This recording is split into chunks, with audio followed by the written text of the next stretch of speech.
pin. We will unmute you when we start the broadcast, so please make sure you mute yourself to eliminate any background noise. Welcome to the All Children Thrive QI Bootcamp webinar. Today we will be covering the improvement approach, the model for improvement. Again, for today's call, we'll be keeping the phone lines open. Please mute your line while listening and unmute while asking a question. If at any time during the webinar you have any technical difficulties, please place them in the question box and we will work on those difficulties behind the scenes.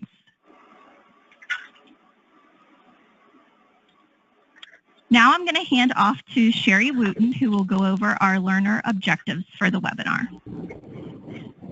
Great, thanks, Emily. So this is Sherry Wooten. My official title is I'm a quality improvement consultant. I met many of you when you were in person with us at the boot camp a little while back. Was that like 5 weeks ago?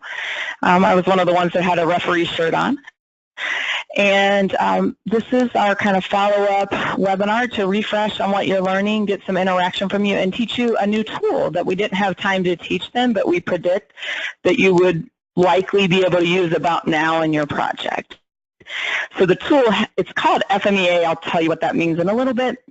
But it helps us identify interventions on our key driver diagram, those things that we want to try out to see if they work, that we do our PDSAs around.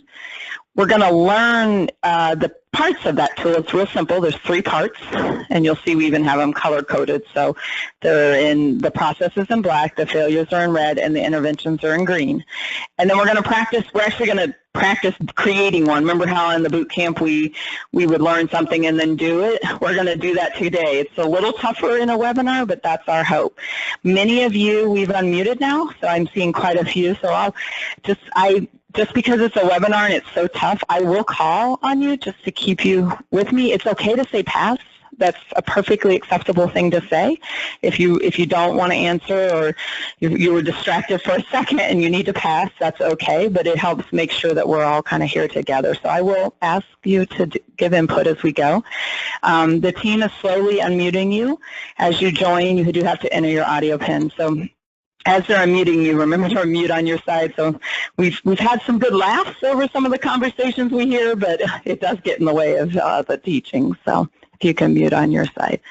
Okay, next slide. I love that I can see Anita and Connie's faces. So I'm watching your faces in case anything's going wrong.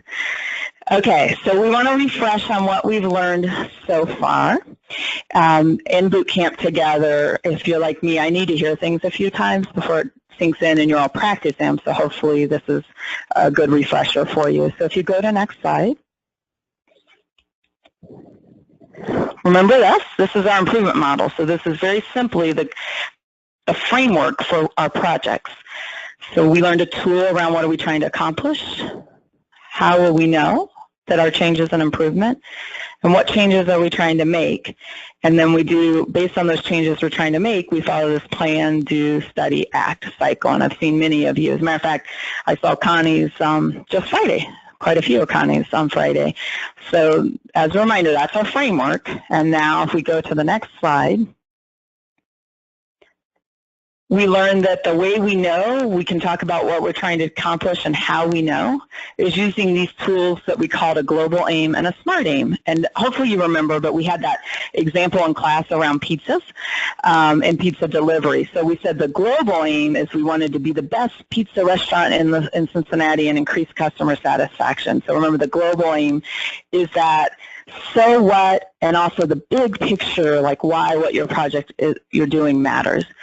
And then the smart aim is how we actually measure our specific project towards that global aim. And in this case, we made this up, right? But we ended up saying to decrease the time from pizza order to delivery from 55 to 30 minutes by June 19th, 2017. So very specific, right? time, decrease the time from pizza order to delivery. Very measurable. We're measuring it in minutes. We know we are at 55. We want to get to 30. Very achievable. There's two ways, actionable and achievable are two A's that people tend to interchange. But either way, it's something within the scope of influence of our team. So we're a pizza team that can do this. It's relevant. It matters towards our global aim. It's not just something, we didn't pick it just because we can measure it. We picked it because it really does impact our global aim. And then it's time bound. We said by June 19th. So that's what, remember what SMART was. So that was the example. If you go to the next slide, I'm refreshing your memory on what we did for a couple reasons, because the new tool that I'm going to teach you fits into this example, and also just to kind of help you think about where you are in your project. So hopefully all of you have your SMART aims already. Matter of fact, you're not, it'll be about 3 slides from now. I'm going to ask you all a first question, so get ready. It's going to be based on where are you in your project. So remember, the other thing we learned is how to create a baseline. And Melody, we all had a piece of paper. I think at the time, I think the axis where it says 0 to 90 was a little off, but we all drew our dots onto our paper, and we figured out that the median time right now for our pizza delivery team is 55 minutes, and we set a goal of 30 minutes. So hopefully all of you have at least gotten a couple of points on your baseline on your run chart as you're moving forward. But we learned how to create a baseline on our run chart. If you go to the next slide. And then we learned to say, okay, we know where this pizza delivery is at 55 minutes, but how do we go about creating change? What's our theory? What's our beliefs about how we're going to create this change? And we used a tool called, what you're looking at on the screen in front of you right now, the key driver diagram. And we came up with our theory. Remember, we came up with some key drivers of things that were important. We think it's important we have enough drivers, right? It's kind of funny that both drivers there, that's, but sufficient number of drivers. We also thought it was important that the order was recorded accurately. So we came up with some things that we said would be very important for our process in order to achieve our SMART aim. And then we started to think, well, if orders being recorded accurately is important, what are some things we can do and try out and test that will help increase our order accuracy? So we started to talk about our interventions. So hopefully this is a refresher. In a second, I'll ask you guys how many of you have gotten as far as your key driver diagram. So it doesn't have to be even this filled out, but do you have a draft of it? Next slide. And once we know what are those interventions that we want to try, then we use the Plan, Do, Study, Act to actually go try out those changes or interventions. And we learned some key things about the plan. Number one is we're really clear on what we're trying to do, our objective, and then we predict what we think's going to happen. Do, we actually go do our plan, and we record if something didn't turn out the way we thought. Then we study, and we compare. So let's say that in our plan, we wanted to come up with a screen when I order pizza that allows me to just select items versus maybe typing in. This is something they did a long time ago. And I predict that we'll have, 10 less errors a day by doing that. Well, when we do it for one day, did my prediction come true? Did we have 10 less errors, or were there even more removal of errors? So it's just quickly asking myself, how did I do against my prediction? And then we adapt, adopt, or abandon. This is where I hope most of you are right now, that you've gotten your SMART aim, you have at least a couple points on your baseline measure, you have your key driver diagram, and you're starting to test some changes, because this is where change actually happens. And your coaches, right, I'm not teaching how to do this today, I'm just refreshing your memory, but this is a great thing to work with your coaches on. And if you go to the next slide. So if you do a PDSA, remember you should always, if you're doing a PDSA, it should be somewhere on your key driver diagram. So you're making sure that what you're working on is really tied to your theory of change, so you know that what you're working on will impact your aim. So I always like to loop after we talk about Plan, Do, Study, Act to remind you it's a tool to try out the ideas on your key driver diagram. And if you go to next slide. I think yep. And then, you remember Melody said she'd give pizza to anyone who are able to show, using their run chart that you create, if you have an actual change in your system. And there's two ways that we know we have a change. It's the 8-dot rule and the 6-dot rule.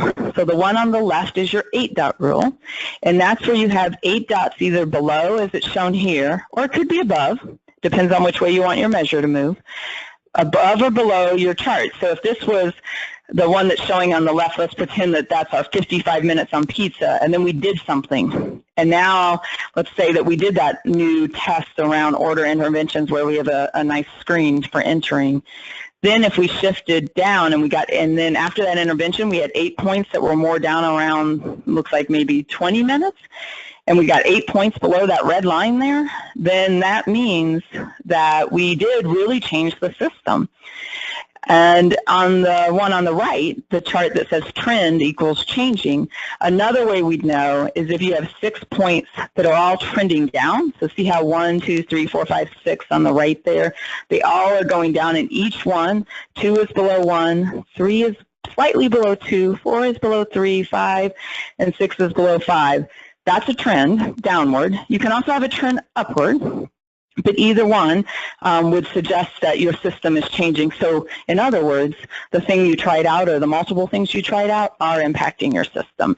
And reminded that anybody who has this, if you share it, Melody is going to sponsor a pizza party for you guys. Okay, I think we're done, almost done refreshing. I feel like we're there. Maybe one more slide. Next.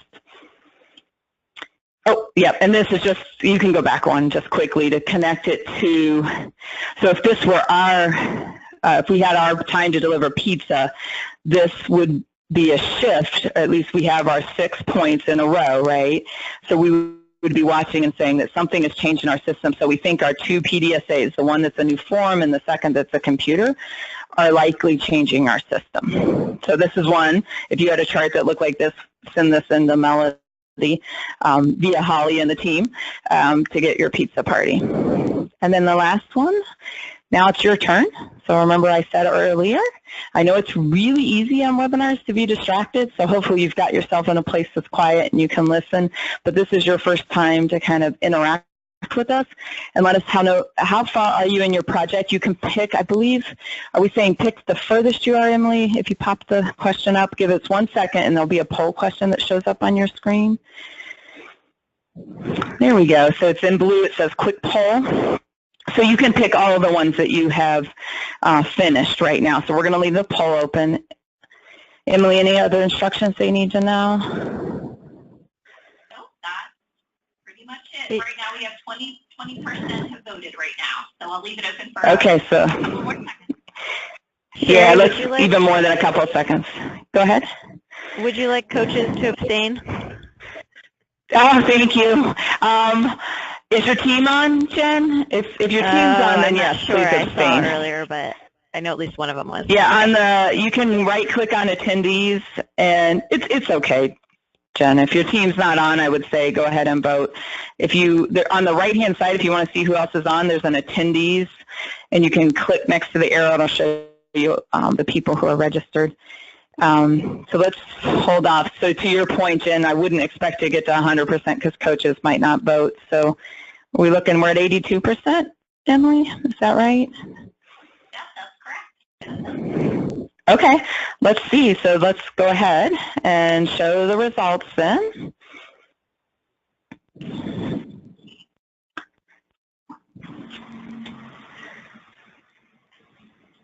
Okay, so it looks like, gosh, a good 3/4 of you are already doing your PDSAs. So that's awesome. For the person or persons, I don't know how many 7% represents that said they're not sure. If you feel like you should be sure, right, that you're part of a team and you're a little lost, there's a question box on the right-hand side that takes you to Holly. She might not be able to answer it, but she can collect where you're needing help, and then we'll, as a team, look at it afterwards and follow up with you. So if you can let Holly know, hey, I'm not sure, and here's where I need help. We want to make sure that everybody's got the assistance that they need in the class. And then Holly, if you'll just collect those, and then we'll make sure we have people's phone numbers and email so we can get back to them. But yeah, this is perfect though. So if most of you are, I mean 3/4 of you are at the PDSA stage, most of you, this is perfect timing for this class. If you're not there, I'm going to be jumping. I'm kind of assuming that you have all of these things in front of you, your SMART aim, your baseline, your key driver, and you've started some testing.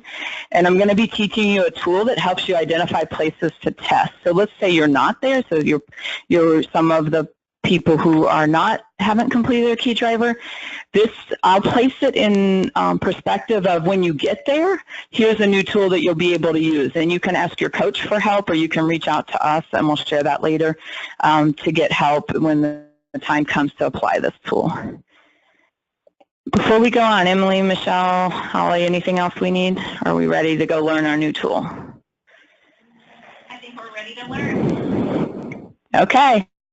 Okay, so I'm going to teach, and then I'm going to ask questions. So I see all of you who are unmuted.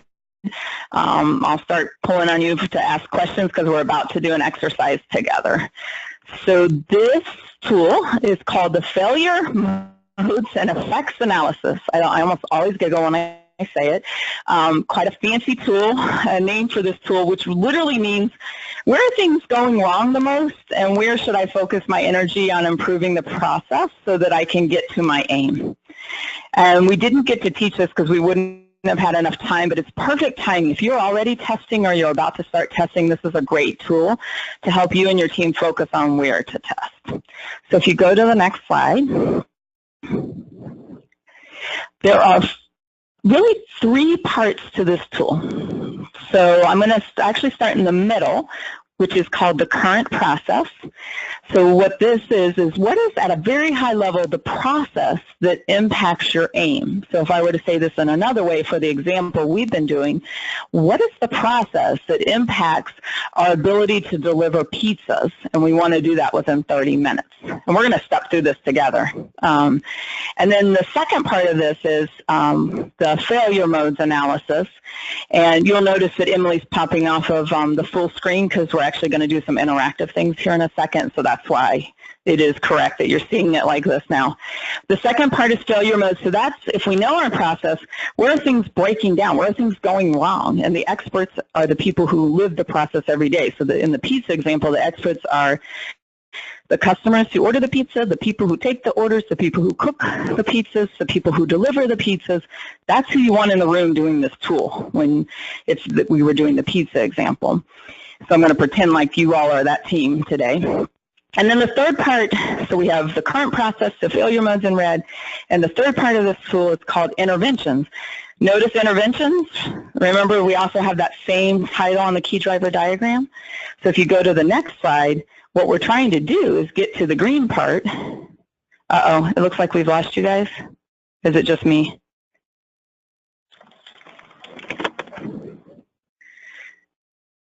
Hello. Emily, are you guys still there? I'm here.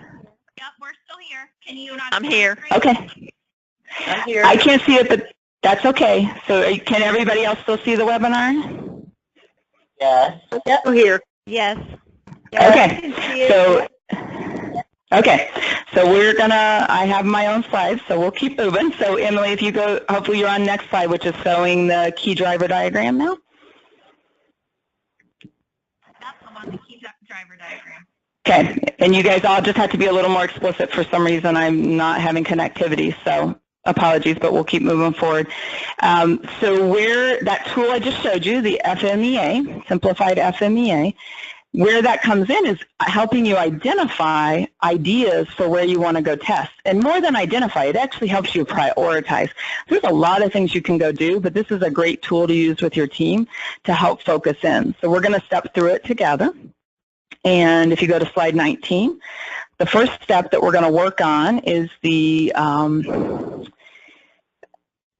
getting the process down. So what is the process? So you would want to do this with your team members. So you're kind of thinking through, in our example, we would want to do this with who I just mentioned, right? The people who get the orders, maybe one customer would be great to have in the room. You know, so whoever is kind of impacted by your process, the people who deliver would all come in the room. And we should be on slide 20 now that says how to document a process, Emily. So we're going to go through this together, but we want to, number one, identify that a process that impacts your aim. So you got to think about what is it that impacts your aim. Then you're going to identify, number two, the start and stop. And then three, we're going to do this together. We're going to brainstorm some action steps. Four, we put them in order, put those steps in order. And then five, we actually are going to go share this process map with others to make sure we have it right. So, slide 21, next slide, the process worksheet literally is just another way to that steps 1 through 5 I just took you through to make sure you're kind of getting all the right parts. So let's do this together. Slide 22 should be showing the SMART aim now. So we remember that our SMART aim is to decrease the time from pizza order to delivery from 55 to 30 minutes by June 19th. So who's our customer?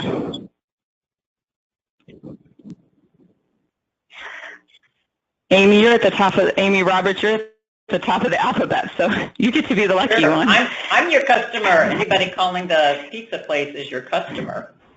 Okay, great. So will you play that role even throughout today, Amy? So you're a customer as we think this through. So anybody ordering the pizza is the customer. What's the output? Barbara? Is it Shapey or Shappy? What do you think the output of the process is? And remember, as I call on you, it's okay to say pass. Even if you don't know, you've been distracted, whatever the reasons are. Your phone unmute's not working? Hello? Barbara? Yep. Yes. Hi. Hi. What do you think the output of our process is that's going to impact this aim here we want to deliver our pizza more quickly? So is that proving the aim? Is that? Yeah, I think that's interesting. Yes, yeah, it is. So the output would be that we get a pizza to someone, right? One thing that our aim doesn't touch is they probably would like it hot, right? So, yeah. But that might be the output. So a hot pizza delivered on time.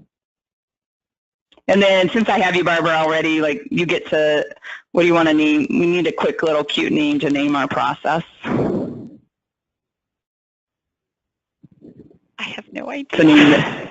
That's okay. So thank you for being honest. And this is the fun of when I can't see your face, so I don't know not to call on you, right? But so think, so if this is the aim, right, what is the steps in order for us to deliver our pizza?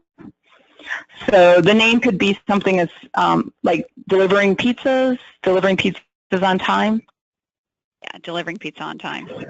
It's not very cute. Good.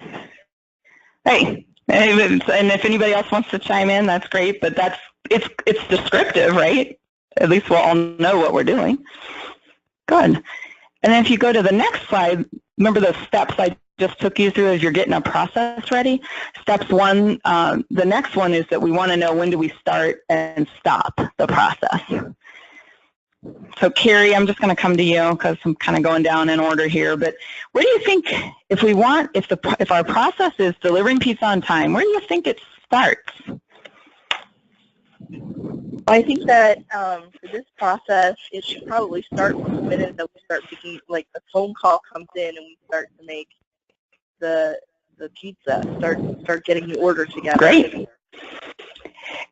And that's a real good, so, and the reason, if you think about our aim, where's the first second that something happens that impacts our aim? And what you're saying is, I think it's when the call comes in. That's the first time in terms of us getting right and getting a pizza delivered in 30 minutes. That's the first step that we think would impact that aim. Right. You could argue, and you know, somebody else might argue, and you'll see, I think this is where we're going to do today's example. It does start there. Someone might argue, actually, it's before that even. It's making sure we have the right supplies on hand, right? So the team might debate this a little, but remember, as you are guiding the team through where to start, just keep saying, do we need that step? Is that step important to the aim? It's kind of how you do it. But yeah, I would agree. Phone call comes in. Thank you. And then let's go, Denise, where do you think it stops? Denise Hill, I think, is who we had on. Once the pizza is delivered? Yep, yep. So the time clock would be once the pizza is delivered.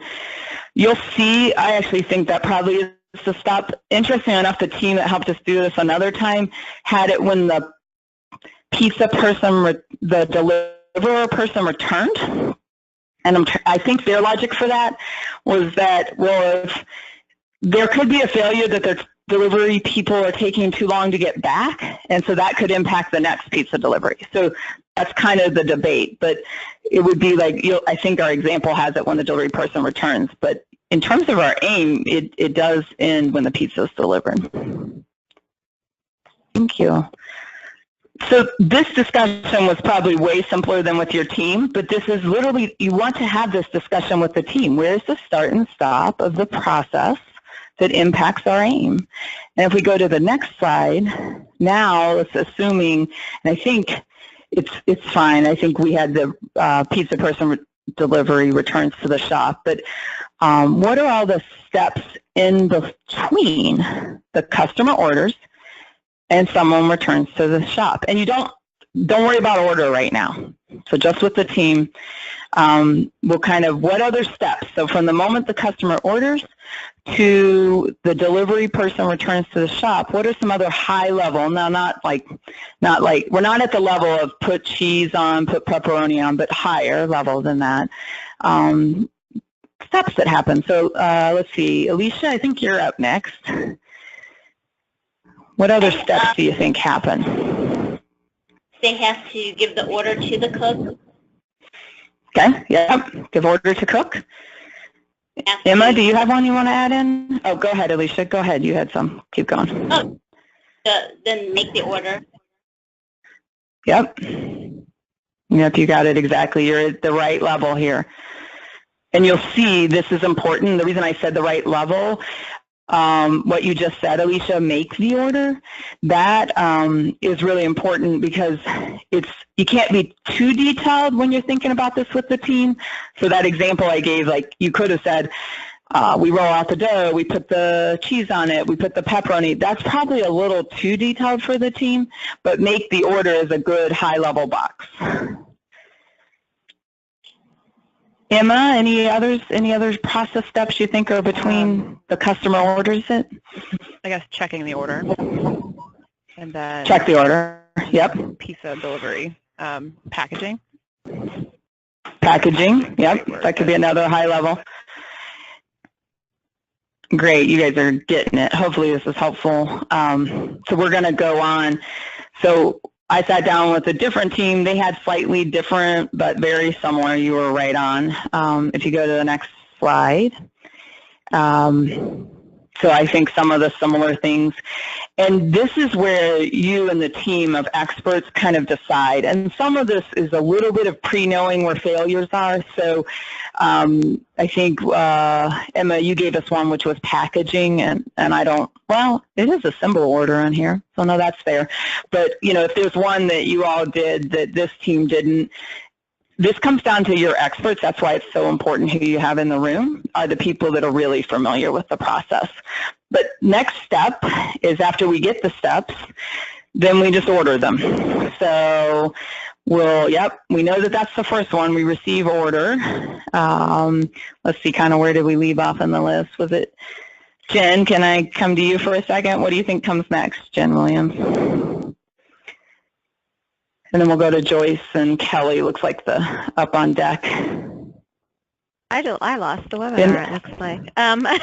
Oh, did you? Oh, it's okay. So your options are, we received the order. What do you think comes next? We received the order, so based on what was just said, then it goes to the cooks. Yep. Okay. So we bake the pizza might be next. And then Joyce, what do you think comes after baked pizza? You got mixed ingredients. Is that before they bake the pizza, or I don't? That's a great question. Yeah, and Jen couldn't see that one, and that one wasn't on there. But yeah, you're probably right. Mixed ingredients, then baked pizza. Yeah, you wouldn't do that afterwards, right? Okay, good. And then Kelly, what do you think's next? Then I guess you'd assemble the order. Yep, so pull, and I think we're assuming that means like packaging it, like I think Emma told us earlier. Yep. Then what do we think comes next? Kelly, do you mind doing a couple more just to finish this up here? Then I guess you would deliver it and then collect your team. Okay, yep.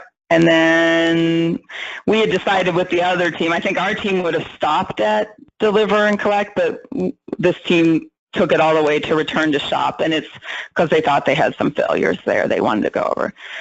So exactly, what I just did with you is exactly what do you want to do with your team. So this week, go with your team and say, if you haven't already, hey team, what is the process that impacts this aim we're trying to do? And make sure, you a little bit, because you're the leader of the project or you're on the team, you do have to somewhat pre-think. So like, I might have, when I invited people, I would have had to have in my mind that I do need someone who orders and I do need a customer, but maybe I would have forgotten to have the people who package the order up, right? And when we get there, I'll realize that, so I'll invite them to the next meeting. But that's kind of, you want to do some pre-thinking, but get your team together, get the process at a high level, and then that was step one. So remember, if you go to the next slide, keep going actually to slide 27, Emily. Yeah, my screen's back for some reason. That was step one. So you're going to do the same thing, whatever the process is, that's your team, and then you're going to put it into this template. We'll send you the template after today's call. Step two is thinking with your team about failures. So when you think about failures, I already talked to you guys about making sure you have representatives at each step, and what's really interesting is typically teams know failures that aren't as much in their space but impact them. So somebody who assembles the pizza or packages up the pizza will likely have some failures that they might share with the people who do the ordering. So this is actually a really great team building and team perspective tool as well. It just comes from bringing everybody together to talk about the process. And then I said, you get together over coffee, do it in a more relaxed environment because people are more creative and more open, but so I picked over coffee, but however that is, just somewhere maybe a little more relaxed. And then you ask, one thing that you're going to see in a second is after we collect the failures, we're actually going to ask the team to go back and count those failures, or you as the team leader could go observe them. So that's good. There's some options here, and we won't spend as much time on that, but I am going to talk to you about it. So let's go back to slide 29, or go forward to slide 29. And I'm trying to remember where I left off, just giving some heads up to people of what's coming. Let me see who else is on here so you're not too surprised, and we'll kind of go around again. So Marilyn, if you're there, and Sonia, you would be next. And then I'll come back to the top of the alphabet, Amy, so I'll be circling back around to you. But just put your creative hats on. I think, Amy, we said you were the customer, a couple of you. Where do you think that in terms of delivering pizza on time, remember we're at 55 minutes and we want to get to 30, and this is our process, where do you think a failure happens? Marilyn, are you there? Well, if you talk about receiving order, one of the things is order isn't correct, one, or if there's no one being ingredients together, so they're the that can fail along the way. Do you want more? Yep. No, that's perfect. Those are good. So let's stop on those two. So let's do the first one. So the first one is we enter the order incorrectly. So from the customer to us, maybe they wanted pepperoni and we didn't put that on there. So we might get the pizza to them on time, but likely we wouldn't because somebody they won't count that as on time because we're going to have to come back, right, and then redeliver. The clock's still running, so that's a huge one. And then I heard another one, Marilyn, there were two. You said one more after that? So you've got to get the ingredients together. And so if somebody doesn't show up, or 2 or 3 people don't show up for work, then you've got this piece of it where you're trying to get all the ingredients chopped and ready to go on the pizza and ready to put in the pizza, so you don't have the ingredients you need. So somebody's got to stop now, stop the process, and chop or do whatever needs to be done. Love it. Yeah. So when we get those, the ones she just gave, Emily, short-staffed in the way it was described and not the right ingredients, that actually would impact the mixing part. So based on the example, the team wouldn't be able to mix because we were short-staffed, so we didn't have all of our ingredients. And so somebody has to stop now, and they have to go mix. So now the clock is ticking, right? So exactly, Marilyn. And we won't, you can imagine, right? We could go along each process step, and if you had the people who are responsible for making the pizza or mixing the ingredients, they would be able to tell you all these things that go wrong. And same, if it's a different person who assembles, they would be able to tell you. But let's pick maybe, Sonia, is there some other idea where you think things maybe go wrong on this process? Probably in the delivery, not knowing where they're going or not taking a most efficient route. Yep, exactly. So you guys are starting to get it. So again, this is not your processes for your aims, but there is a team who works on the process that impacts your aim, includes the customer. So in many cases, our customers, our families, our children, who can tell you what's going wrong. Now, remember I said that this tool will help you come up with ideas where to do your PDSAs? Right now, we haven't gotten there yet, right? We've figured out our process, and we figured out where things are maybe breaking down. One step that you could do right now, let's pretend we're a team. And we brainstorm a little more, we probably have 2 or 3 ideas in all of these red boxes down here. And then we could say, okay, this week, let's go count how many times these happen. So, hey, deliverer, person who delivers pizzas for us, can you count the number of times this week that you don't know how to get where you're going? And, you know, they're only one deliverer, but they would be a good sample to help us start to understand. And people who mix the pizzas, can you tell us how often it's short staff that impacts you and the wrong ingredients, or you don't have the right ingredients? And our person who receives orders, can you go count how many times you know now that your order was entered incorrectly? And maybe, so they kind of all go off and count. And you can imagine if there were more here, that's one way you could do it. It depends on your process. The other is, as a process improvement person, you could go observe, and you could observe maybe for a day pizzas being made and count.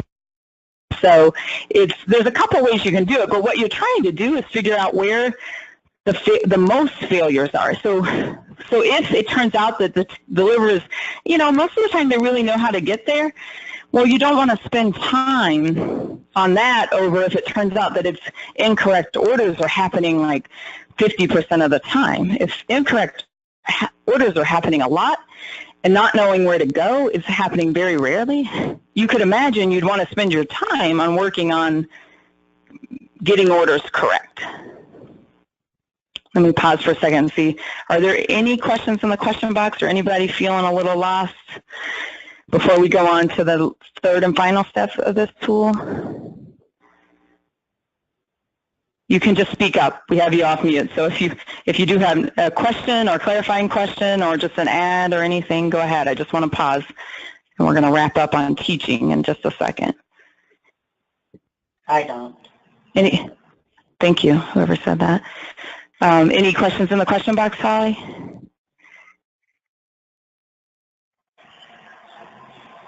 Okay. Questions in the question box. Okay. And was somebody else trying to speak up? Sorry, go ahead. Yeah. Say, for instance, you know where it says short staff for the mix? Does it matter? Because staff should be up under deliver. Does it matter? Oh, yeah. So it's a great point. Short staff would likely be under all of these. That whoever thank you, whoever added that. And that's something your team would talk about, because short staff could impact mixing, it could impact delivery. So one thing you do is if it's really under every step, you can repeat it. Or you could draw like a box that would show that it's under every step. Yeah, thank you, whoever asked that. Okay, so you're right, because that could impact.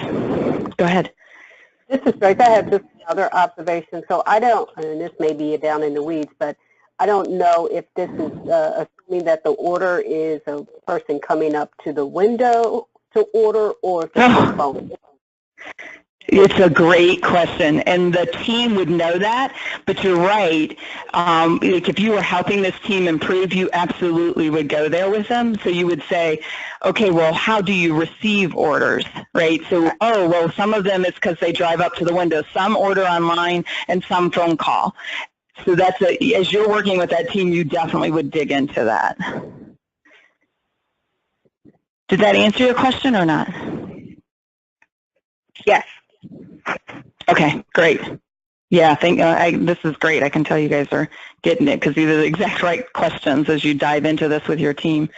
So you might, let's say that that's the case, that there's 3 ways. You might ask them to count the failures by each of those 3 methods of ordering, because I bet we would all predict that the errors are higher, right, over the phone than when I can see someone to clarify versus when someone just enters it for themselves, right? And that might help us lead to improvements. Then that's the last step, so step 3, because I want to leave time for Michelle to kind of take us through where we're going next and getting ready for our graduation, because we're halfway through. So Emily, if you'll delete what's a step 2 and failure modes on the right there. Our step 3 is then to use, at once, I'm going to pretend like we did go and count and orders inaccurately was where most of the failures were. So we would spend more time with the team thinking about interventions to fix orders incorrectly. And let's say that the second thing, remember we were pretending we have lots of failures down in those red boxes. If the second thing is not knowing how to get there, we would also brainstorm fixes around that just to help us prioritize where we want to start. And so you might, with the team, orders incorrectly. One thing we do often with nurses is we do a repeat back. So if I have to get an order on the phone, and you probably have experienced this with pizza places, they'll repeat it back to you. That's something that maybe this pizza delivery shop doesn't do. So we could test out doing a repeat back to see if it reduces errors. But you would brainstorm, so Emily, you would just type in there, try repeating orders back in the green area. And the team might have other ones, and that's the idea. And then through understanding where the most failures are, these are the things where you go do your tests. So it's a great tool if you're at the place where you're like, I'm not sure where I should test, or there's so many ideas, I'm not sure where to start.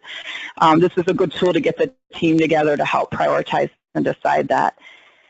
And then if you go to the last one, just as a reminder, the reason we're teaching you this tool, if you go to the, oh sorry, Emily, go to the next slide. The reason we taught this is this tool helps us come up with the ideas to try. It helps us prioritize them if we go and count the failures. It pulls the expert team together to get the ideas we want to try on our key driver diagram. And that, I think, is really one of the most undersold but most important parts of this tool, is that it pulls the team together to get aligned on understanding what will impact your aim. And then those ideas that you get are what then show up on your key driver diagram. So notice, I mean, this is just nice that you, I think, Marilyn, thank you for that lead in, that she said, well, orders were recorded incorrectly. Well, we want them to record accurately. So here are some ideas that we could go test on here. So the green box on your FMEA form ends up showing up in the interventions part of your key driver diagram. Good. So let's pause one more time for questions, and then I'm going to turn over to Michelle. She's going to take you through, here's where you are in the process. Here's some next steps coming up, and she's going to give you an example graduation presentation for June 19th. So if you're like me, I kind of want to know what am I going to be showing on June 19th, so make sure I'm getting all the parts and pieces together. So any last questions before we turn over to Michelle? And then please don't go after Michelle's done. Just wait a second, because we have 2 poll questions that give us feedback. So just like we ask you to improve on your processes, we rate ourselves and try to improve on our processes. So there are 2 questions at the end to help us do that. So if you can make sure you stay for those, that would be great. Michelle, I'll turn over to you. Okay, so as we've been talking about, right now in the timeline, you should be meeting weekly either by phone with your coach and testing. It sounds like lots of teams are very active with that. And we are rapidly, week 12 will be here before we know it. And that is when we'll have the graduation, and it is combined with the All Children Thrive learning session. We do have one more webinar scheduled before then, and that's to really dive in and talk about these presentations. We're actually going to have a couple of folks from our first boot camp class come and share their presentations and some key tips they have. So if you don't have that on your calendar, it's Friday, June 2nd at 12 o'clock. That's the second webinar. So a sneak peek at your graduation. As I mentioned, the learning session will start at 8:30. We'll gather together and we'll last until 4. And you'll be preparing your team. So this is by teams. We'll be preparing and sharing storyboards for about an hour. We had a lot of positive feedback at the last learning session about the storyboard. So we're excited to bring this feature back and share all of your great work during this time. So we'll then come back together for reflections on the storyboards, and you will all receive your certificates. And if you have, you should have received an email already from us with the link to register. If not, absolutely reach back out to us and we'll make sure that you have the registration link. It's really important for you all to be there. So this is one example presentation from the last set of boot camp.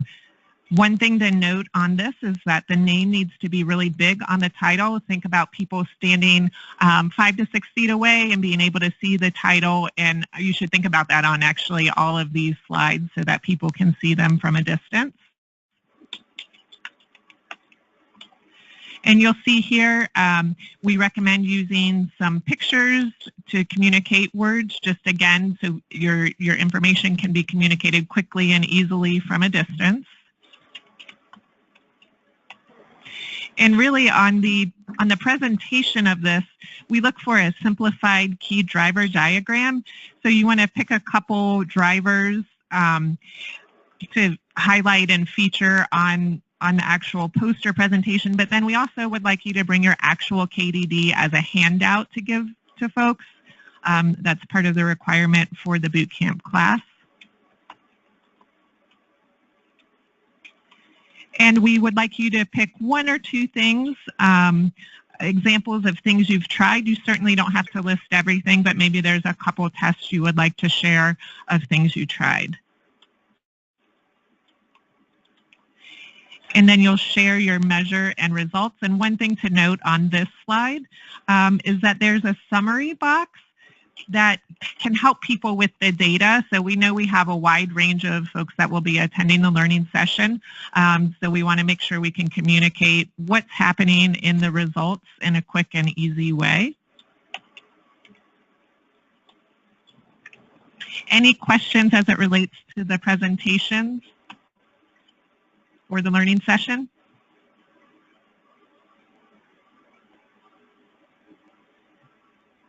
Sherry, anything else you wanted to highlight there?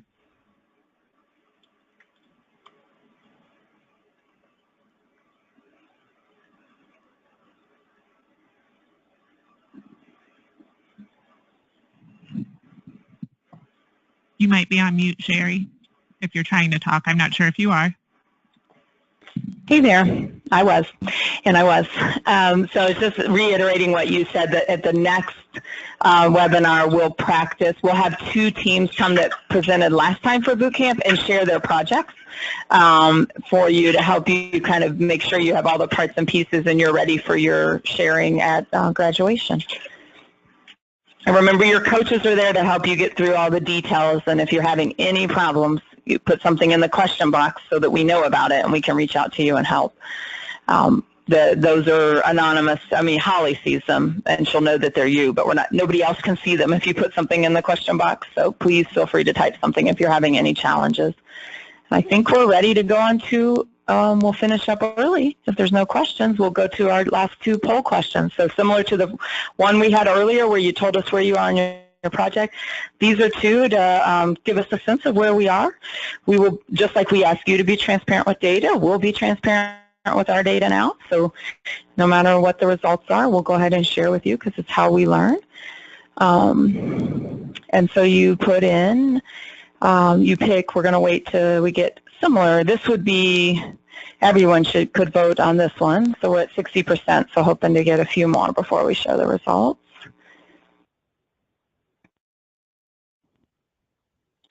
And if you do, it is a gift to us, both if you are like selecting the top one or you're selecting the bottom one. It is a gift to us if you type into the question box what you would have liked differently.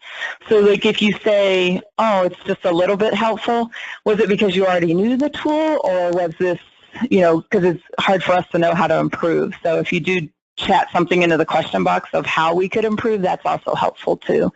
We can go ahead and show the results. It looks like we're at 87% now. Good. Okay. So it looks like 70% of you felt like you were glad you could attend, and even another portion of you would even tell others to have been here, so that's the highest rating.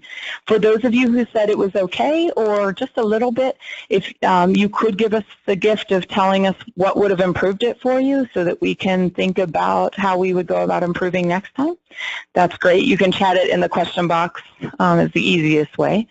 And again, Holly's the only one who sees those. It won't show up to anyone else. Okay, let's ask the last question then.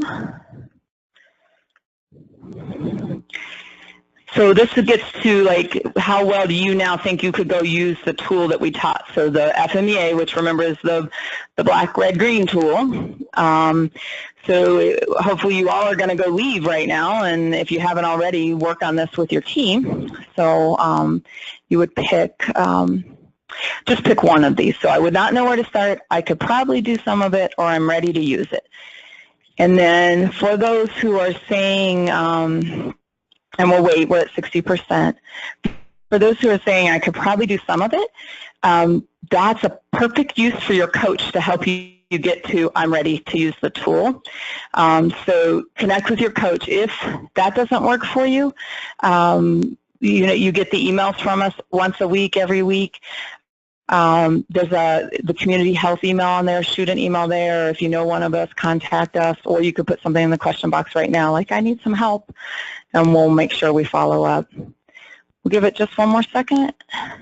We're at 80%, so I think we're missing 1 or 2 voters out there. As we're wrapping up for the last vote and to share that, Emily, anything I've forgotten, or team?